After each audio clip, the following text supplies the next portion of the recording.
بسم اللہ الرحمن الرحیم۔ رب اشرح لی صدری ویسر لی امری واحلل عقدۃ من لسانی یفقہوا قولی۔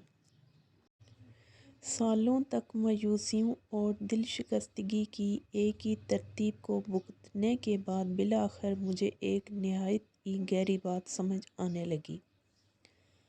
میں ہمیشہ سے یہ سمجھتی چلی آ رہی تھی کہ دنیا کی محبت سے مراد مادی چیزوں سے وابستگی ہے، اور مجھے مادی چیزوں سے کوئی رغبت نہ تھی۔ میری وابستگی لوگوں کے ساتھ تھی، میری وابستگی لمحوں کے ساتھ تھی، میری وابستگی جذبات کے ساتھ تھی۔ اس لیے میرا خیال تھا کہ حب الدنیا کا میرے ساتھ کوئی واسطہ نہیں۔ جو بات سمجھنے سے میں قاصر رہی تھی وہ یہ تھی کہ لوگ، جذبات، سب دنیا ہی کا ایک حصہ ہیں۔ جس امر کا احساس مجھے نہ ہو سکا تھا وہ یہ تھا کہ زندگی میں جس قدر بھی دکھ درد کا سامنا مجھے کرنا پڑا ہے، اس کی وجہ صرف اور صرف ایک ہے: دنیا کی محبت، دنیا کے لیے محبت۔ جیسے ہی یہ بات میری سمجھ میں آنا شروع ہوئی، میری آنکھوں پر پڑا پردہ ہٹنے لگا۔ مجھے نظر آنے لگا کہ میرا مسئلہ کیا ہے۔ میں اس زندگی سے وہ بننے کی توقع لگائے بیٹھی تھی جو کہ یہ کبھی بن ہی نہیں سکتی تھی، یعنی کامل، اور اپنی مثالیت پسند فطرت کی بدولت میں دل و جان سے اسے کامل بنانے کی کوششوں میں جٹی ہوئی تھی۔ اسے کامل ہونا چاہیے تھا، اور جب تک یہ منزل حاصل نہ ہو جاتی میں رکنے والی نہیں تھی۔ دنیا کو جنت بنانے کی اس کوشش کو میں نے اپنے خون، پسینے اور آنسوں کا نذرانہ پیش کیا۔ میرے نزدیک اس کا مطلب یہ تھا کہ میرے آس پاس کے لوگ کامل ہوں، میرے رشتے ناطے کامل ہوں۔ میں نے اپنے ارد گرد کے لوگوں اور اپنی زندگی سے حد سے زیادہ توقعات وابستہ کر لی تھی۔ توقعات، توقعات، توقعات۔ لیکن یہی میری سب سے بڑی غلطی اسی میں پوشیدہ تھی۔ غلطی یہ نہیں تھی کہ میں نے توقعات لگائی تھی۔ بحیثیت انسان ہمیں کبھی امید کا دامن نہیں چھوڑنا چاہیے۔ مسئلہ یہ تھا کہ میں نے اپنی توقعات، اپنی امیدیں غلط جگہ سے جوڑ لی تھی۔ آخری تجزیے میں میری امیدوں اور توقعات کا مرکز و محور میرے رب کی ذات نہیں تھی، بلکہ میں انہیں لوگوں، رشتے ناطوں، وسیلوں سے وابستہ کر رکھی تھی۔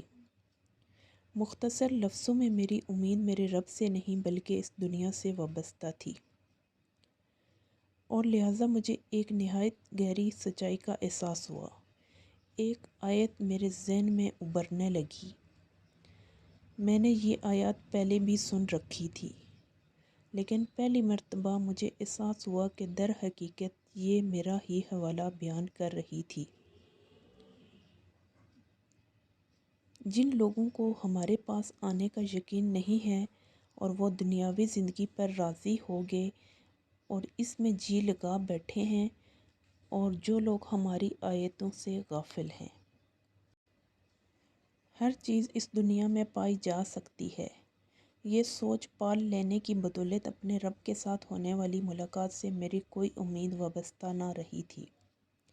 میری امید دنیا سے وابستہ تھی، لیکن دنیا کے ساتھ امید وابستہ کرنے کا مطلب کیا ہے؟ اس سے کیسے بچا جا سکتا ہے؟ اس کا مطلب یہ ہے کہ جب آپ کے پاس دوست ہوں تو ان سے یہ توقع نہ لگائی جائے کہ وہ آپ کے خالی پن کو بھریں گے۔ جب آپ کی شادی ہو تو اپنے شریک حیات سے یہ توقع نہ لگائی جائے کہ وہ آپ کی ہر ضرورت پوری کریں گے۔ جب آپ کسی نصب العین کے لیے کام کر رہے ہوں تو اپنی امیدیں نتائج کے ساتھ وابستہ نہ کی جائیں۔ جب آپ مشکل میں ہوں تو اپنے آپ پر تکیہ نہ کیا جائے، لوگوں پر تکیہ نہ کیا جائے، اپنے رب پر تکیہ کیا جائے۔ لوگوں سے مدد ضرور مانگیے، مگر یہ بھی یاد رکھیے کہ لوگ یا خود آپ بھی آپ کا تحفظ نہیں کر سکتے۔ یہ کام صرف اللہ کی ذات ہی کر سکتی ہے۔ لوگ محض اسباب ہیں، انہیں بروئے کار لانے کا کام اللہ کرتا ہے۔ لوگ کسی طرح کی امداد نہیں، نجات نہیں، یہ مقام صرف اللہ کو حاصل ہے۔ لوگ تو مکھی کا ایک پر بھی نہیں بنا سکتے۔ اللہ کے سوا جن جن کو تم پکارتے رہے ہو وہ ایک مکھی بھی پیدا نہیں کر سکتے، چاہے سارے کے سارے ہی جمع ہو جائیں۔